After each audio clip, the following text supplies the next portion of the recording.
My fiancée live-streamed her bachelorette and joked about not marrying me. I replied live, canceled our $14,000 wedding, and sent the final blow no one expected.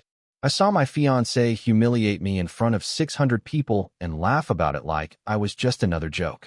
30 seconds later, I canceled our wedding. What happened next shocked everyone and changed our lives forever. My name is Caleb. I'm 34. Or maybe I should say I was engaged to Lena, who's 30. I thought we had it all planned out. The quirky handwritten invites, the calligraphy font she agonized over, the vegan appetizer samples we tried and pretended to enjoy. I thought we were both building something real. Turns out, she was just building a stage. It was a Thursday evening. I'd just finished transferring $2,400 to the caterers for our big day, October 19th. I remember leaning back with that rare, adult smugness you get after checking off a major task. Then my phone buzzed. Lena G is live now, the notification said. Her bachelorette weekend had just started, some lakeside Airbnb 2 hours from the city. I smiled and clicked on the stream, expecting wine-fueled chaos and dancing in fluffy robes. Instead, I watched my future evaporate in HD. Her best friend Cassie was holding the phone, giggling uncontrollably. Lena stood center frame, already tipsy, wearing a glittery future Mrs. Clarkson sash. Music blared in the background, and Cassie yelled, "Real talk. Lena, how does it feel knowing you're about to be locked down for life?" Lena took a long swig from a bottle of champagne. "I mean, Daniel's solid," she slurred. That one word. Solid. Like it was a tumor diagnosis. He's responsible. Pays the mortgage. Cleans the lint trap. Loves spreadsheets. The room cracked up. Someone off-screen shouted, "But is he fun?" And then Lena, my Lena, looked right into the camera. Her eyes, normally so clear and sharp, were foggy, floating. And her smirk, it made my stomach twist. "My parents adore him," she said, the sarcasm now undeniable. "But honestly, is that enough?" She scanned the room like a stand-up comic waiting for a punchline to land. "Should I even marry him?" she asked. They screamed with laughter. Someone tossed a pillow. Hearts and laughing emojis flooded the screen. "Run, girl." OMG, Lena. I didn't rage. I didn't cry. It was like someone flipped a breaker in my brain and everything just went quiet. I typed one sentence into the chat. "Don't bother." I sent it. Closed the app. My hands were already moving, practical and deliberate. I texted the event planner. "Hi, this is Daniel Clarkson. Please cancel our wedding scheduled for October 19th. I understand the deposit is non-refundable. Please confirm." I opened our wedding spreadsheet, made a private copy, then removed Lena's access. I emailed the caterer a cancellation notice and contacted the band, florist, and photographer. I didn't even flinch. It was like I was erasing a schedule, not a relationship. Seconds later, my phone lit up with Cassie's face. I let it ring out. A message popped up. "Daniel, what did you do?" And then, the venue just emailed Lena. "WTF is going on?" I put my phone on silent, set it face down on the counter, and poured myself a glass of cold water. The kitchen was still. Too still. She'd asked a question, and I'd given her an answer. What happened afterward wasn't revenge. It was just paperwork. By the time Lena walked through the front door late Friday afternoon, the internet had already begun dissecting our relationship like it was an episode of reality TV. Our wedding guests, my coworkers, even my cousin in Kentucky, everyone knew what she said. Everyone saw my comment. She opened the door slowly, dragging her rose gold suitcase across the hardwood. The future Mrs. Clarkson sash was gone, replaced by puffy eyes and a mouth trembling with fury. "You have 5 minutes to explain yourself," she said. Her voice was hoarse, not from crying, but from screaming. I didn't move, just sat on the couch with a book in my lap, calm as a glacier. "Explain what?" Her nostrils flared. "Don't play dumb. You called off our wedding in front of the entire internet. You humiliated me." "No," I said, carefully folding the corner of the page and setting the book down. "You humiliated me. I just followed through." She gaped at me. "It was a joke. We were drunk. It was my bachelorette party, Daniel. Right? And when you said I was so stable, like it was a terminal illness, when your friends shouted run, and you smirked into the camera, was that part of the joke?" "I didn't mean it." "You did. Or at least you meant it enough to say it in front of 600 strangers while wearing my last name on your chest." She started pacing the living room, hands flying, hair falling out of its once slick bun. You overreacted. We lost thousands of dollars. I raised an eyebrow. You mean your dad lost the venue deposit? I already sent him a check for my half. She froze. That wasn't the answer she expected. What about the caterer? The band? She shot back. Paid. Out of my own account. Already emailed the cancellation notices. The truth was cutting her off at every angle. She had come back expecting an explosion. Tears, begging, maybe even guilt. But what she got was surgical precision. This is insane, she muttered, grabbing her phone. I'm calling Cassie. I'd suggest she send someone to pick up your stuff. I've already removed your access to our accounts. Canva, Amazon, the Adobe suite. All locked down. Oh, and our shared wedding folder? Archived. She turned to me, stunned. You're being so cold. I nodded. You said I was boring. Responsible. Predictable. Consider this the last time I live up to your expectations. That night, she left again. This time for Cassie's place. That's when the real show began. The next morning, a new group chat appeared, Standing with Lena. Created by Cassie, of course. Her first message read like a PR statement. Daniel had a breakdown and blew up the wedding. Lena's heartbroken. Let's support her through this unprovoked disaster. My phone pinged as old friends replied with heart emojis and vague messages like, so sorry, Lena. I didn't respond. I wasn't about to debate my relationship with people who weren't there when it collapsed. But I did notice something. Cassie and Lena had been running their little side business, custom invites and social graphics, using my premium design accounts. My credit card, my software? Not anymore. I changed all the passwords and revoked their access. Then I remembered the shared Amazon account. Her latest purchase? A $180 silk robe. I logged her out of every device and removed my card. And just when I thought I'd cleaned up every thread, my phone rang. It was Jack, Lena's father. Daniel, he said, his voice low. What the hell is going on? I told him everything. The live stream. The words she said. The way she smeared our relationship with glitter and wine in front of a laughing crowd. There was a long silence. Then Jack sighed. She can be impulsive, emotional, but she didn't mean it. With all due respect, Jack, I interrupted. She's 30. She meant every word in that moment. And that moment was enough. He exhaled like a man who had just realized his daughter wasn't who he thought she was. What happens now? Now we divide the assets and get on with our lives. After we hung up, I sat in the quiet again. On the fridge was a photo of us from last fall, smiling on a hayride, her head on my shoulder. I felt a deep, sharp ache. Not for her. For the man in that picture. The one who thought love was forever. But I wasn't that man anymore. What came next would be a controlled demolition. Messy. Sad. But necessary. When I was 16, I loved a girl named Jenny Klein.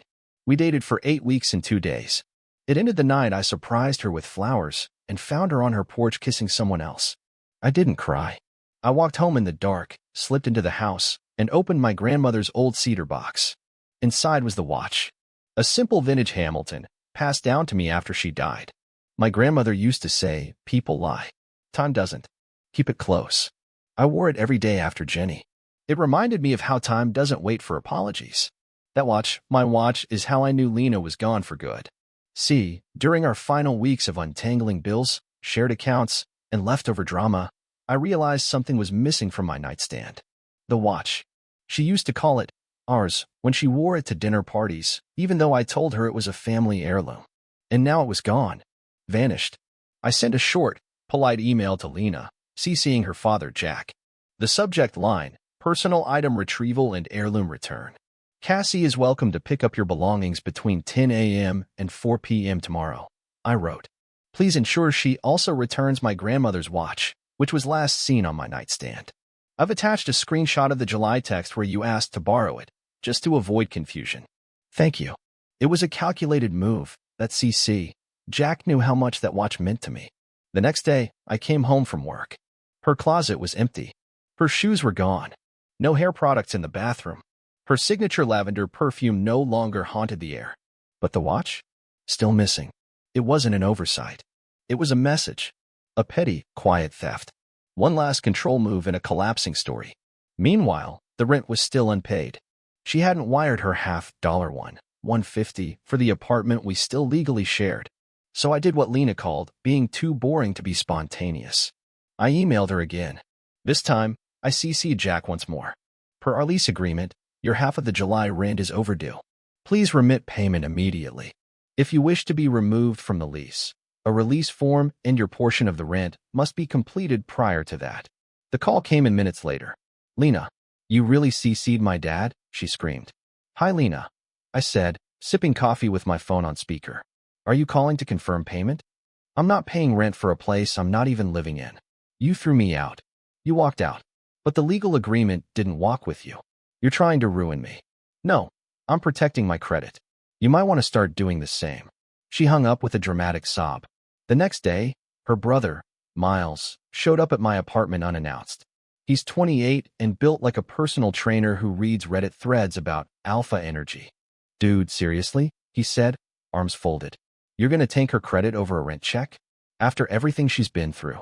I stared at him. What she's been through? Yeah, you embarrassed her. You ruined her wedding. She's still crying every night. Maybe, I replied. But I didn't go live and question our relationship like it was a joke. I didn't take a family heirloom.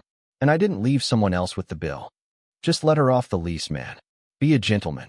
Being a gentleman doesn't mean setting myself on fire to keep someone else warm. He left muttering something about how I'd changed. He was right. I had.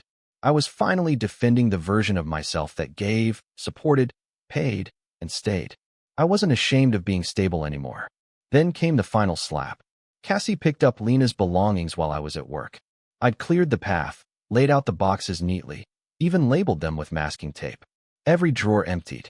Every item accounted for. But no watch. No message. Just absence.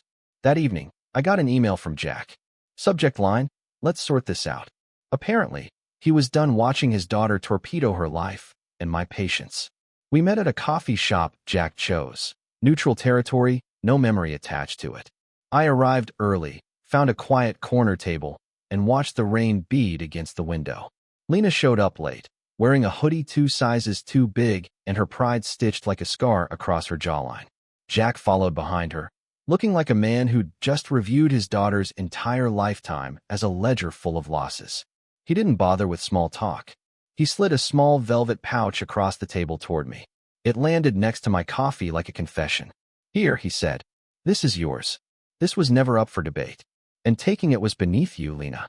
She flinched but didn't speak. I opened the pouch. My grandmother's watch. The one piece of her I had left.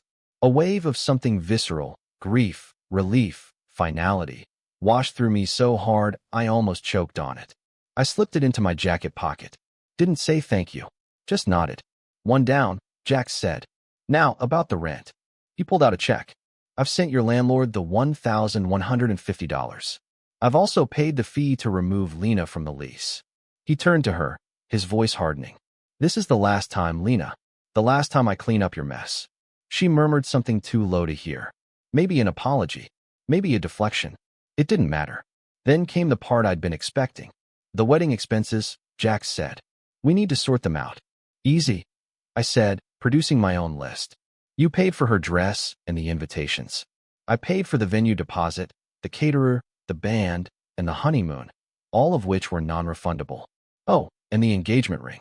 Lena sat up straight. So you're paying me back for the dress, then? I laughed once. Absolutely not.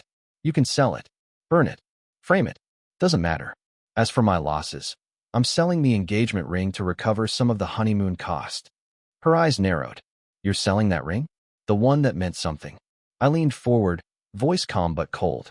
It was a symbol, but you shattered the meaning the night you asked 600 strangers if I was fun enough to marry. You turned that ring into a prop. Now it's just a rock. A very pretty, very sellable rock. That hit her. Not the money. Not the ring. The fact that I'd stripped it of its power. There was no more leverage.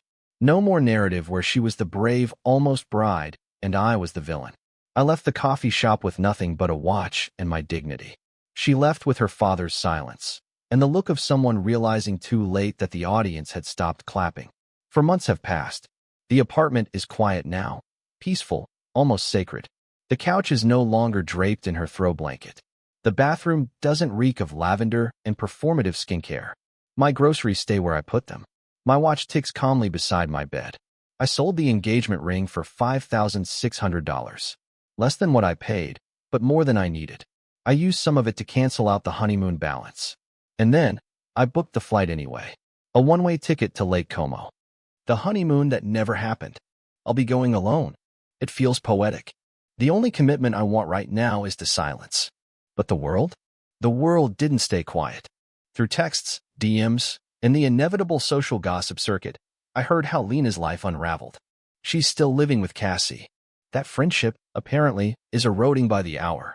Cassie, it turns out, didn't sign up to be a full-time therapist and roommate to a woman who wakes up crying and spends the afternoons doom-scrolling wedding Pinterest boards. Their group chat, Standing with Lena, has dwindled to awkward silence and fake birthday messages. Lena had to get a real job, an office assistant position at a marketing firm she used to mock. No more side hustles, no more Canva designs on my credit card. Word is, she hates it. Says the boss talks to her like she's just another intern. Cassie's reputation? Absolutely tanked. The Livestream, screen recorded and reposted dozens of times, made its rounds. She's no longer the funny party girl. She's the messy instigator who helped her best friend nuke a relationship in real time. Karma didn't just swing back, it landed a roundhouse kick. As for me, I'm boring. Wonderfully, unremarkably boring. I make my bed. I clean the stove after I cook. I budget. I don't perform for cameras. I don't ask rhetorical questions about love to strangers on the internet. Last week, I stood on my balcony, sipping espresso and finalizing the itinerary for my Italy trip. Sunlight hit my grandmother's watch just right, and I smiled for the first time in a long time without any ache beneath it.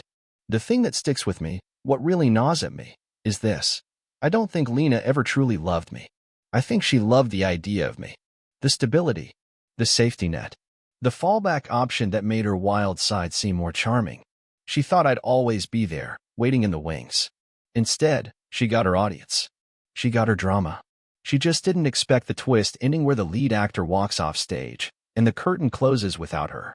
And that's exactly what happened. She'll go to her grave telling people I overreacted to a joke. And that belief, that delusion, is my greatest revenge.